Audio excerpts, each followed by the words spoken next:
অফিসে ঢুকে বাবিন ও ভানুকে বের করে দিল পরশুরাম। হ্যাঁ বন্ধুরা, এমনটাই দেখা যাবে। বিস্তারিত জানতে ভিডিওটিতে লাইক দিয়ে চ্যানেলটি সাবস্ক্রাইব করে শুরু থেকে শেষ অবধি দেখতে থাকো। গল্পের শুরুতেই দেখা যাবে পরশুরাম অফিসে যাবে, ঠিক তখনই তটিনী বলে, আমি কি তোমার সঙ্গে যেতে পারি? এরপরে পরশুরাম তটিনীকে সঙ্গে নিয়ে বেরিয়ে যায়। তখনই সত্যজিৎ বলে, ভূমিকা নন্দিনীকে নিয়ে তুমি ভেতরে যাও। তখনই দেখা যাবে দীপালি নন্দিনীকে নিয়ে ভেতরে চলে যায়। এরপরে দেখা যাবে কর্ণ চ্যাটার্জি বলতে থাকে, আপনি বরং কোনোভাবেই নন্দিনীকে কোর্টে যেতে দেবেন না। আপনি নন্দিনীকে কোনোভাবেই কোর্টে যেতে দেবেন না, এই কথাটা মাথায় রাখবেন। নন্দিনীর কোর্টে যাওয়াটা কিন্তু আটকাতে হবে, এ কথা যেন মাথায় থাকে। তখনই সত্যজিৎ বলে, আপনি এসব কি বলছেন? আমি তো অনেক ছলাকল করে নন্দিনীকে কোর্টে যাওয়া থেকে আটকে দিলাম, কিন্তু আমি তো ওকে তো কোনোভাবেই বোঝাতে পারবো না। ও যদি আবার বেঁকে বসে তখন তো আমার করার কিছুই থাকবে না। এদিকে দেখা যাবে পরশুরাম ও তটিনী অফিসে চলে এলে তখনই ডোডো বলে, আপনাকে তো দেখে একদম হিরো লাগছে, কিন্তু আপনাকে এই পোশাকটাই মানাচ্ছে না। কারণ আপনি তো একদম ছাপোষা পাতি লোক, তাই না? আপনাকে এরকম করে সাজে সত্যিই মানাচ্ছে না। তখনই দেখা যাবে অফিসের একজন স্টাফ এসে পরশুরামকে ফুল দিয়ে সম্বর্ধনা জানায় আর বলতে থাকে, আমি আপনার পিএ। এ কথা শুনে পরশুরাম বলে, থ্যাংক ইউ থ্যাংক ইউ। এরপরে ভানু এসে বলে, কি ব্যাপার মিস্টার পরশুরাম, তবে কি নিজের রূপটা দেখিয়ে দিলেন? এরকম করে সুযোগটা নিয়ে নিলেন, তাই না? টাকার অঙ্কটা আর লোভ সামলাতে পারলো না, তাই তো টাকার অঙ্কটা বুঝে, সুযোগ বুঝে এরকম করে ঝোপ বুঝে কোপ মেরে দিলেন। তখনই এ কথা শুনে দেখা যাবে তটিনী বলে, ভানুদা, তুমি কিন্তু বাড়াবাড়ি করছো। তুমি এভাবে ওকে অপমান অপদস্থ করতে পারো না, তোমার কোনো রাইট নেই। তখনই ডোডো বলে, কেন কেন পারে না? অবশ্যই পারে, অবশ্যই পারতেই হয়। কারণ কারণ উনি যে স্যুটগুলো পরেছে সেগুলো ওনার 1 মাসের মাইনে দিয়ে কেনা, হয়তোবা সত্যজিৎ মুখার্জি কিনে দিয়েছে। তাই বলে কি এরকম সেজে এরকম হুটহাট করে অফিসে চলে আসবে? তখনই পরশুরাম বলে, আপনারা কি আমাকে ইনসাল্ট করছেন? তখনই ভানু বলে, তো কি করব, তোমার মতো সাপোছা লোককে এই এই অফিসে মানায় না। তুমি কিনা কোন চেয়ারটা দখল করতে চাচ্ছ? সত্যজিৎ মুখার্জির চেয়ার, যেখানে যেখানে বসে আছে সত্যজিৎ মুখার্জিকে সরিয়ে মাথায় বসছো তুমি। এটা কি সত্যি কাকতালীয় নয়? শুধুমাত্র কিছু টাকার জন্য লোভে পড়ে এরকম সিদ্ধান্ত নিতে বাধ্য হয়েছে পরশুরাম, তাই তো?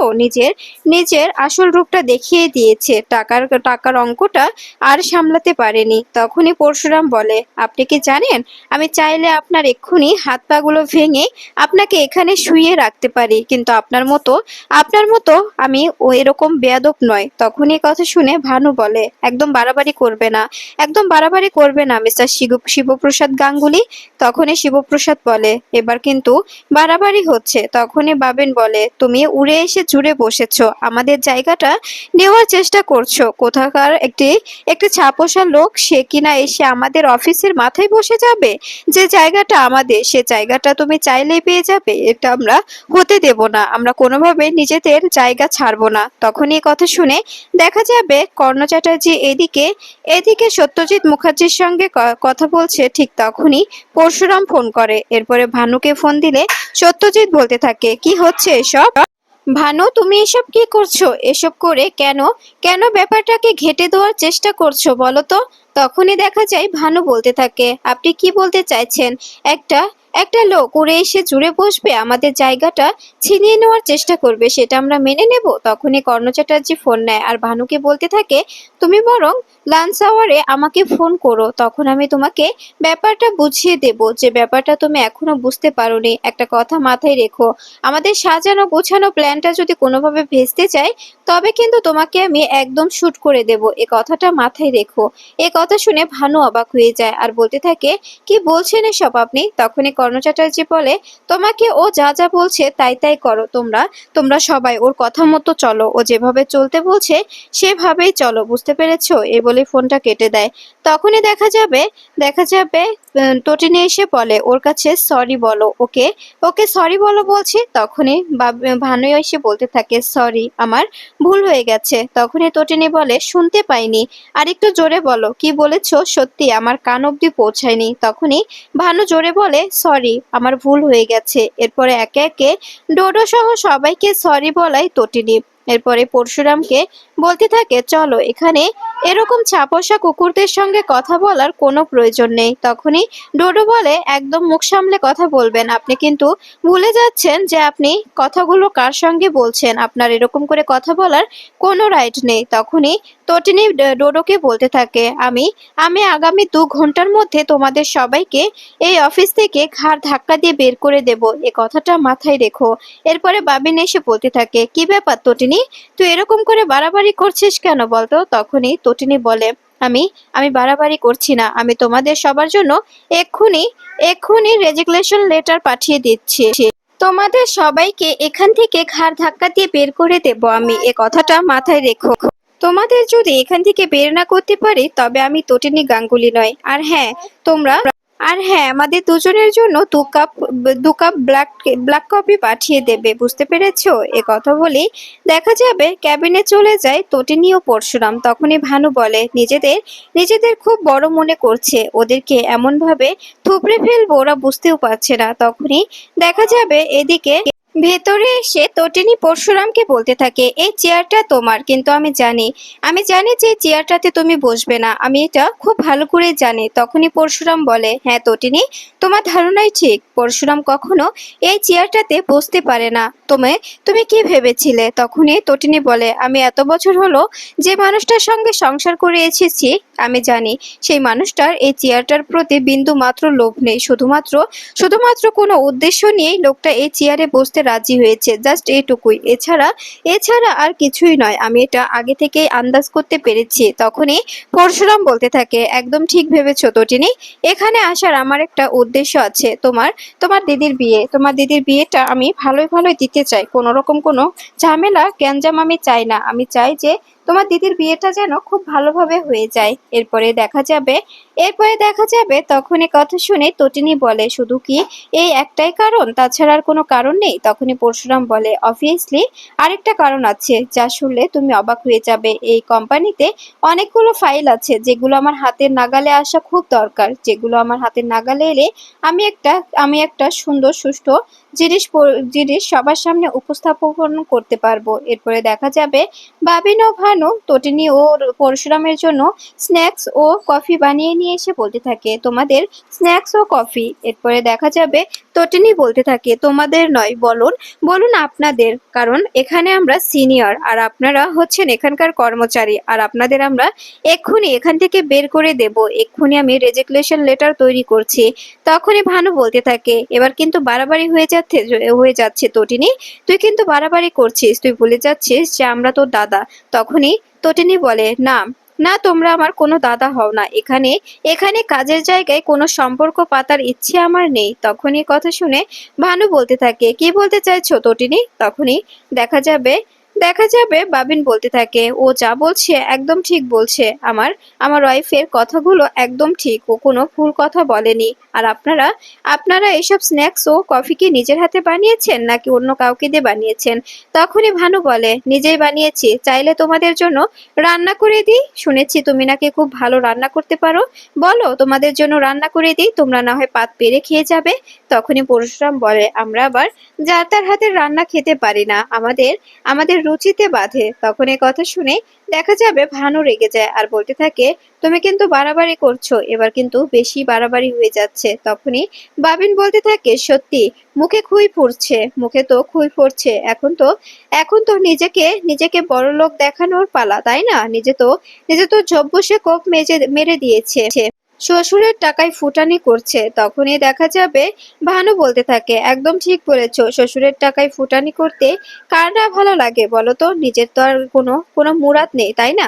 তখনই বাবিন বলতে থাকে, এই এই জায়গাটা আমাদের, তুমি এখানে উড়ে এসে জুড়ে বসেছো। তখনই পরশুরাম বলে, তোমাকে যদি যোগ্য মনে করতো তবে অবশ্যই জায়গাটা তোমারই থাকতো, তোমাকে যোগ্য মনে করা হয়নি বলেই তোমাকে সরিয়ে আমাকে এই এই চেয়ারে বসানো হয়েছে। এরপরে বাবিন ও ভানু চলে গেলে তখনই তটিনী পরশুরামের সামনে কফির কাপ ধরলে তখনই পরশুরাম বলে, আমি আমি দাঁড়াও, 1 মিনিট একটু কথা বলে আসছি। এরপরে বলরামকে ফোন করলে বলরাম বলতে থাকে, কি ব্যাপার বস, ওইদিকের কি খবর? তখনই পরশুরাম বলে, এদিকের খবরটা অনেক জমজমাট, তুই কি এখন ঠিক আছিস? তখনই বলরাম বলে, হ্যাঁ, তুই কিন্তু মাথায় রাখিস যে তুই যেখানে ঢুকেছিস সেখানে কিন্তু চারপাশ থেকে ফাঁদ পাতানো আছে, যে কোনো সময় বিস্ফোরণ হতে পারে, তাই বলছি সাবধানে থাকিস। আর কাকে বা কি বলছি, তোকে আমার খুব ভালো করে বিশ্বাস আছে তুই নিজেকে প্রোটেক্ট করতে পারবি। তারপরেও একটু সাবধানে থাকা ভালো, কারণ ওখানে তো বিশ্বাসঘাতকতা করার মানুষের অভাব নেই, তাই না? অনেকেই বিশ্বাসঘাতকতা করার জন্য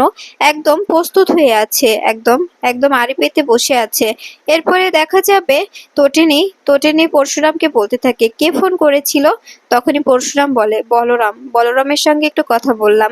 তখনই তটিনী বলে, বলরাম তো ফোন করেছিল? পরশুরাম বলে, হ্যাঁ, বলরাম ফোন করেছিল, ওর সঙ্গে কথা বলছিলাম। এরপরে দেখা যাবে পরশুরাম বলতে থাকে, আমি বুঝতে পারছি না তটিনী, আমি বুঝতে পারছি না যে সত্যজিৎ মুখার্জি আসলে কি চাইছে। এরপরে দেখা যাবে পরশুরামের পিএকে ফোন করে আর তটিনীর সামনে কফি কফি ঢালে প্লেটে, আর নিজেকে বলতে থাকে, আমি আমি আগে ঠিক যেভাবে কফি খেতাম, আমরা দুজনে একসঙ্গে চা খেতাম, ঠিক সেভাবেই আমরা আজকেও খাবো। আমাদের কোনো রকম কিচ্ছু ভালোবাসার কমতি থাকবে না, কোনো রকম কিচ্ছু কিচ্ছু চেঞ্জ হবে না, আগের মতোই সমস্তটা থাকবে, বুঝতে পেরেছো তুমি? এরপরে দেখা যাবে তটিনী পরশুরামকে খাইয়ে দিতে থাকে আর পরশুরাম তটিনীকে খাইয়ে দিতে থাকে। তখনই দেখা যাবে পিয়ে এসে দরজায় নক করলে তখনই পরশুরাম বলে, ওই তো উনি এসে পড়েছেন।